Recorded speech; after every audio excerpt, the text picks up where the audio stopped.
ഇബ്നുൽ മുബാറക്, അബ്ദുല്ലാഹി ഇബ്നുൽ മുബാറക് റഹിമഹുല്ല, ഹിജ്റ 2-ാം നൂറ്റാണ്ടിൽ ജീവിച്ച പണ്ഡിതനാണ്.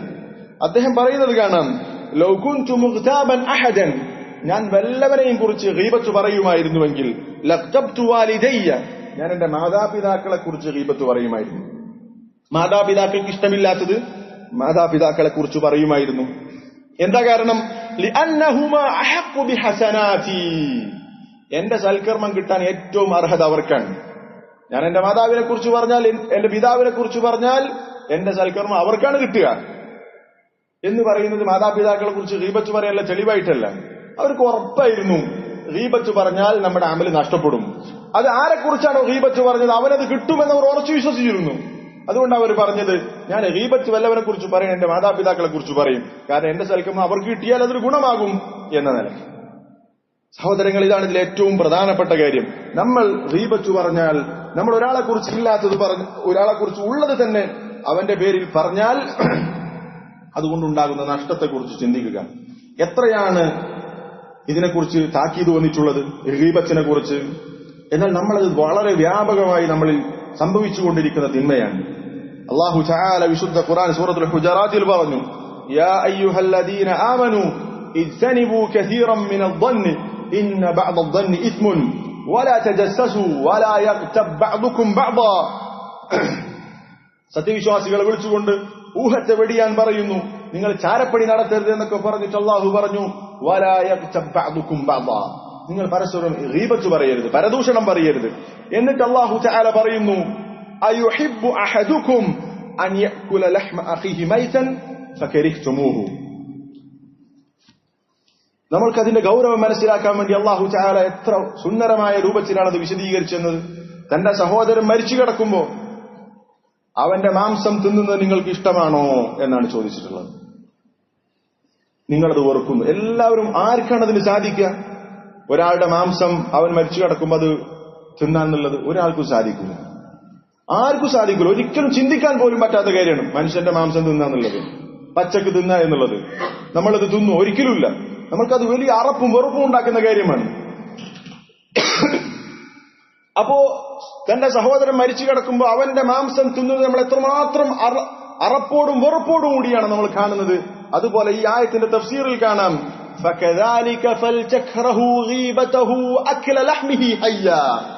അതുപോലെ നിങ്ങൾ അവനെ ഗീബത്ത് പറയുന്നത് നിങ്ങൾ വെറുക്കണം.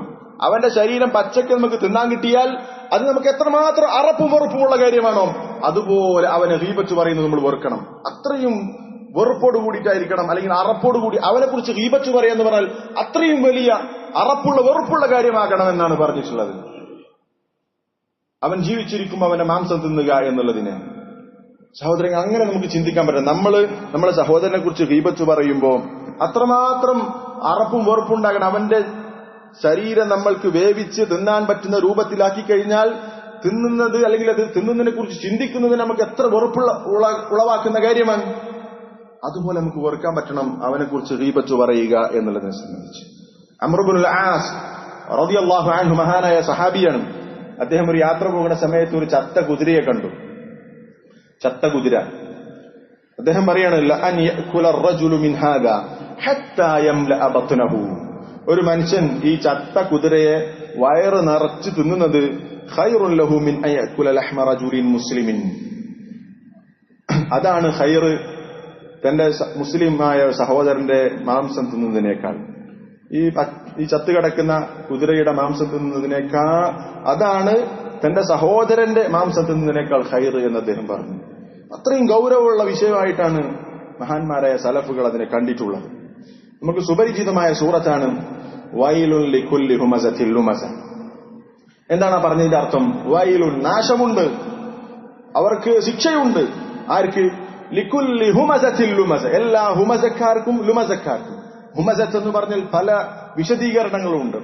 എല്ലാം പരസ്പരം യോജിക്കുന്ന വൈവിധ്യങ്ങളായ വിശദീകരണങ്ങളാണ്. അതിന്റെ ആകെത്തുക തന്റെ സഹോദരന്റെ അഭിമാനം പിച്ചു ചീന്തുക.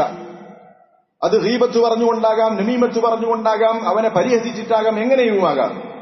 ഈ ആയത്തിന്റെ വിശദീകരണത്തിൽ ഇമാം മുജാഹിദ് റഹിമഹുല്ലാഹ് പറഞ്ഞത് കാണാം, അൽ ഹുമസത്തു അല്ലദീ യഅകുലു ലുഹൂമൻ നാസ്.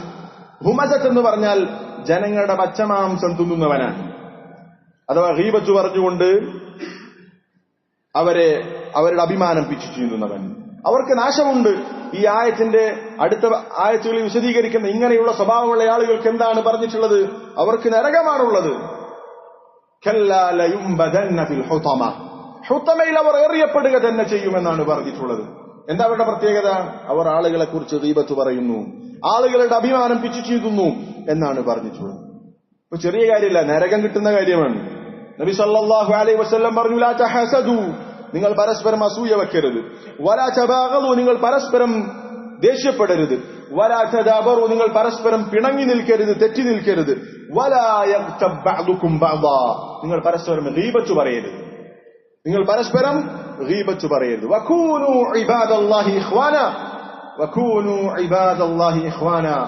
ഇബാദല്ലാഹ്, അല്ലാഹുവിന്റെ അടിമകളെ എന്ന് വിളിച്ചുകൊണ്ട് പറയുക, നിങ്ങൾ പരസ്പരം സഹോദരങ്ങളാകണം. ഗീബത്ത് പറയരുത്.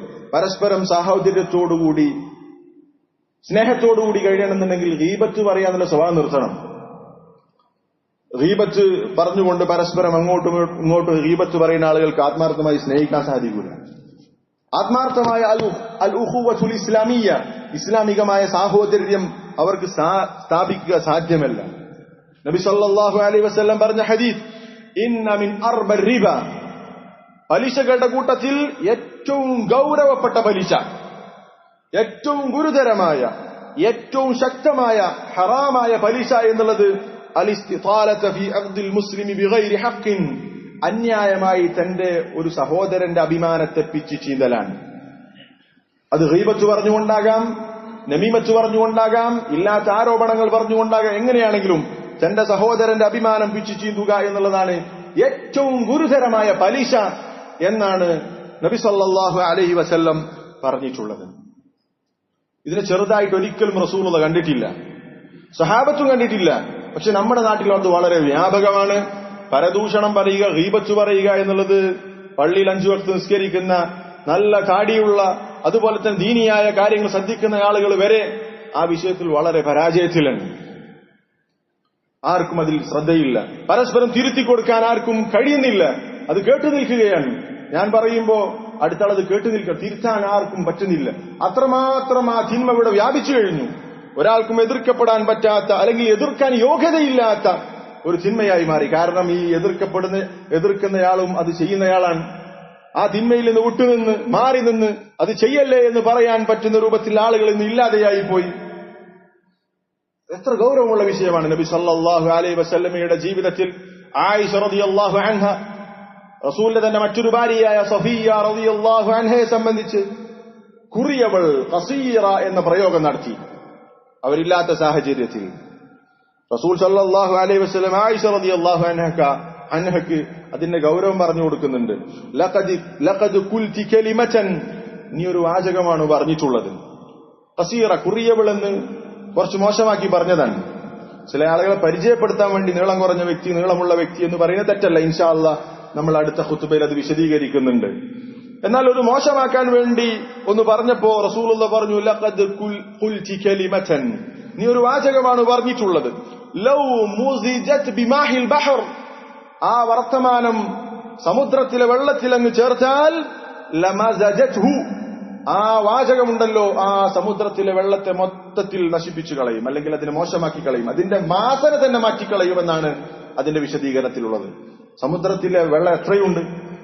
ഈ പറഞ്ഞ വാചകം സമുദ്രത്തിൽ കലക്കുകയാണെങ്കിൽ സമുദ്രത്തിന്റെ വാസന തന്നെ മാറി ദുർഗന്ധമായി തീരും. അത്രയും ഗൗരവപ്പെട്ട വർത്തമാനമാണ് നീ പറഞ്ഞത് ആയിഷ എന്ന് റസൂൽ സല്ലല്ലാഹു അലൈഹി വസല്ലം പറഞ്ഞിരിക്കുന്നു. സഹോദരങ്ങൾ, ഇങ്ങനെ എത്ര ഗൗരവമുള്ള വർത്തമാനം നമ്മൾ പറഞ്ഞിട്ടുണ്ട്. ആരെക്കുറിച്ചൊക്കെ നമ്മൾ നിരന്തരം പറഞ്ഞിട്ടുണ്ട്, പറഞ്ഞുകൊണ്ടേയിരിക്കുന്നു. നമ്മൾക്കൊരു കുറ്റബോധമില്ല, അതൊരു തെറ്റാണെന്ന് പോലും നമ്മൾക്ക് തോന്നുന്നില്ല. അത്രമാത്രം അത് വ്യാപിച്ചിരിക്കുന്നു. നബി സല്ലല്ലാഹു അലൈഹി വസല്ലം പറഞ്ഞ ഒരു ഹദീസ്, അതിൽ സത്യവിശ്വാസികളുടെ ഗുണമല്ല ഈ പറഞ്ഞത്, ഗീബത്ത് പറയുക, മുനാഫിക്കുകളുടെ ഗുണമായിട്ടാണ് പറഞ്ഞത്. റസൂലുള്ളാഹി പറഞ്ഞ പ്രയോഗം നോക്കൂ. റസൂലുള്ളാഹി ഒരിക്കൽ പറഞ്ഞു, യാ മഅ്ശറ മൻ ആമന ബിലിസാനിഹി വലം യദ്ഖുലിൽ ഈമാനു ഖൽബഹു. റസൂലുള്ളാഹി പറഞ്ഞത് എങ്ങനെ തന്നെ, നാവ് കൊണ്ട് വിശ്വസിച്ചവരെ, ഈമാൻ ഹൃദയത്തിൽ പ്രവേശിക്കാത്തവരെ. നാവ് കൊണ്ട് മുസ്ലിങ്ങളായിട്ടുണ്ട്, പക്ഷേ ഹൃദയത്തിൽ ഒരു ഈമാനുമില്ല.